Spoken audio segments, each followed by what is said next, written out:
بسم اللہ الرحمن الرحیم اللہم صلی علی محمد وعلی آل محمد۔ السلام علیکم۔ آج کی سورہ انفال ہے۔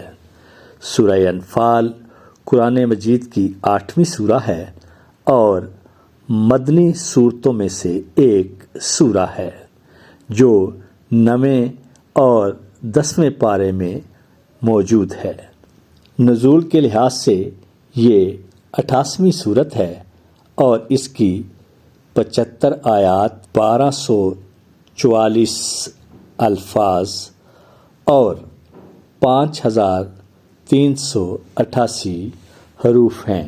اس سورہ کے 10 رکوع ہیں اور اس لحاظ سے یہ بہت اہم سورہ ہے کہ یہ جنگ بدر کے بعد نازل ہوئی۔ سورہ کا نام انفال رکھنے کی وجہ یہ ہے کہ انفال نفل کی جمع ہے اور اس کا معنی ہے غنیمت کا مال۔ اس سورہ کی پہلی آیت میں انفال یعنی مال غنیمت کے احکام کے بارے میں مسلمانوں کے سوال اور انہیں دیے جانے والے جواب کا ذکر ہے۔ اس مناسبت سے اس سورہ کا نام سورہ انفال رکھا گیا ہے۔ اعوذ باللہ من الشیطان الرجیم، بسم اللہ الرحمن الرحیم۔ یسألونک عن الانفال قل الانفال للہ والرسول فاتقوا اللہ واصلحوا ذات بینکم واطیعوا اللہ ورسولہ ان کنتم مؤمنین۔ اے حبیب، تم سے اموال غنیمت کے بارے میں پوچھتے ہیں، تم فرماؤ غنیمت کے مالوں کے مالک اللہ اور رسول ہیں، تو اللہ سے ڈرتے رہو اور آپس میں صلح صفائی رکھو اور اللہ اور اس کے رسول کا حکم مانو اگر تم مومن ہو۔ حضرت ابو امامہ باہلی رضی اللہ تعالی عنہ فرماتے ہیں، میں نے حضرت عبادہ بن صامت رضی اللہ تعالی عنہ سے آیت انفال کے نزول کے بارے میں پوچھا تو آپ نے فرمایا کہ یہ آیت ہم اہل بدر کے حق میں نازل ہوئی جب غنیمت کے معاملے میں ہمارے درمیان اختلاف پیدا ہوا اور بدمزگی کی نوبت آ گئی تو اللہ تعالیٰ نے معاملہ ہمارے ہاتھ سے نکال کر اپنے رسول کریم صلی اللہ علیہ وآلہ وسلم کے سپرد کر دیا اور آپ نے وہ مال مسلمانوں میں برابر تقسیم کر دیا۔ حضرت عبداللہ بن عباس رضی اللہ تعالی عنہ سے روایت ہے کہ سرور کائنات صلی اللہ علیہ وآلہ وسلم نے غزوہ بدر کے دن ارشاد فرمایا، جو تم میں سے یہ کام کر دکھائے اسے مال غنیمت میں سے یہ انعام ملے گا۔ چنانچہ نوجوان آگے بڑھے اور عمر رسیدہ حضرات جھنڈوں کے پاس کھڑے رہے اور وہاں سے نہ ہٹے۔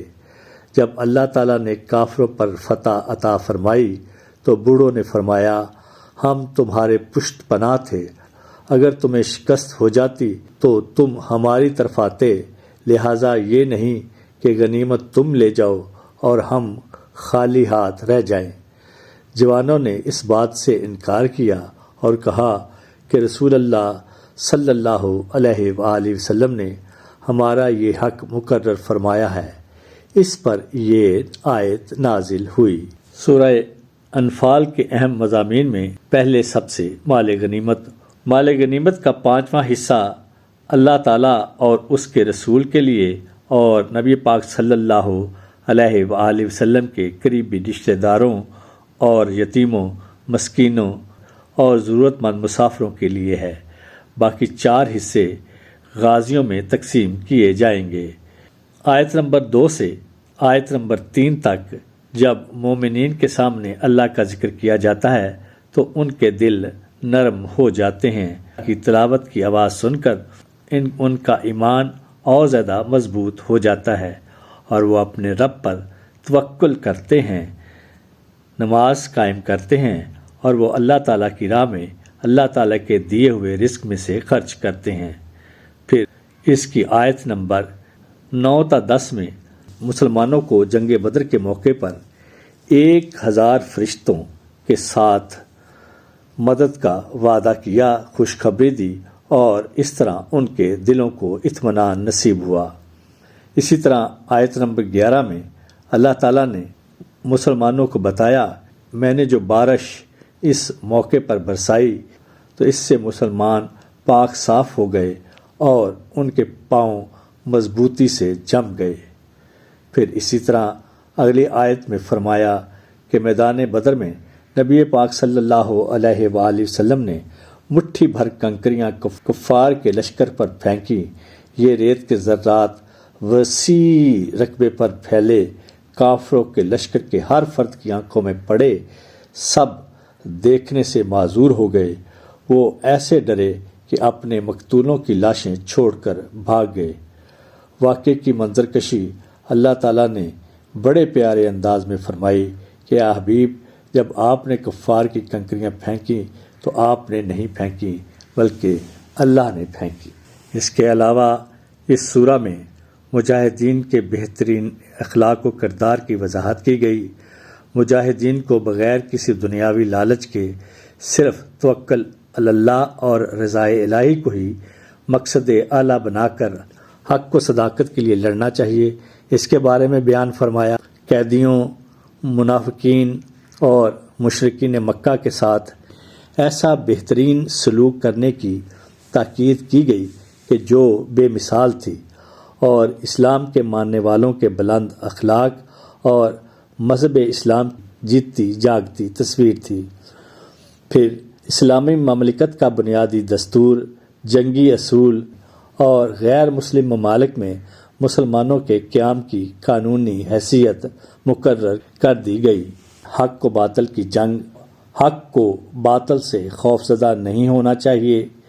جنگ کا مقصد کسی پر حکومت کرنا یا مال غنیمت حاصل کرنا نہیں، بلکہ اس کا اصل مقصد خدا کا قانون نافذ کرنا ہے۔ امن اور جنگ کے قوانین واضح کرنا اور اسلامی ریاست کا اس کی رعایا سے تعلق بیان کرنا، چاہے وہ مسلمان ہوں یا غیر مسلم۔ اس کے علاوہ اس سورہ مبارکہ میں مسلمانوں پر یہ بھی واضح کیا گیا ہے کہ جو فتح بھی تمہیں ملتی ہے اس میں محض تمہاری محنت اور بہادری شامل نہیں ہے، بلکہ اگر اللہ تعالیٰ تمہارے ساتھ نہ ہوتا تو تمہارے لیے اس جنگ کو جیتنا ممکن نہیں ہوتا۔ اس کے علاوہ مشرکین، یہودیوں اور قیدیوں سے بھی نہایت پر اثر انداز میں کلام کیا گیا ہے اور انہیں نصیحت کی گئی ہے۔ اس کے ساتھ ساتھ مال غنیمت کی تقسیم سے متعلق بھی احکامات دیے گئے ہیں، اور امن کے دور اور دوران جنگ ایسے رہنما اصول بھی بیان کیے گئے ہیں جو اسلام کی شان کو بڑھاتے اور دنیا پر اسلام کی حقانیت ثابت ہوتی ہے۔ رسول کریم صلی اللہ علیہ وآلہ وسلم نے فرمایا کہ جو شخص سورہ انفال کو اختیار کرے گا تو قیامت کے دن میں گواہی دوں گا کہ یہ شخص نفاق سے بیزار ہے، اور اگر کوئی شخص قید میں مبتلا ہو تو اس سورت کو پڑھا کرے، اگر وہ بے قصور ہے تو اللہ کی برکت سے اس کو نجات دے گا، اگر خود نہ پڑھ سکے تو کوئی رشتہ دار پڑھ لیا کرے۔ غور سے سنیں، اگر کوئی شخص بھی بے قصور قید میں مبتلا ہو گیا، قیدی ہو گیا، اسے جیل میں ڈال دیا گیا، اگر اس سورہ کو روزانہ پڑھے تو اس سورہ کی برکت سے انشاءاللہ اس کو قید سے رہائی ملے گی اور وہ باعزت بری ہوگا۔ اس کے علاوہ اور اگر وہ خود نہ پڑھے تو اس کے کوئی بھی رشتہ دار، بہن، بھائی، چھوٹا بڑا کوئی بھی پڑھ سکتا ہے۔ اور سب سے اہم بات یہ ہے کہ اگر آپ کو اپنے کسی افسر کا، اپنے کسی حاکم کا ڈر ہو تو یہ سورہ پڑھ لے تو وہ حاکم، تو وہ افسر آپ پر مہربان ہوگا۔ یہ اللہ اور اس کے رسول کا وعدہ ہے۔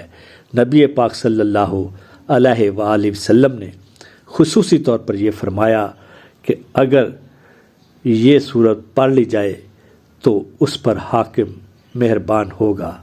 اللہ تعالی ہمیں قرآن مجید کی برکات حاصل کرنے کی توفیق عطا فرمائے اور قرآن مجید کو سمجھنے کا عمل شروع کرے، چاہے ایک آیت سے۔ وما علینا الا البلاغ۔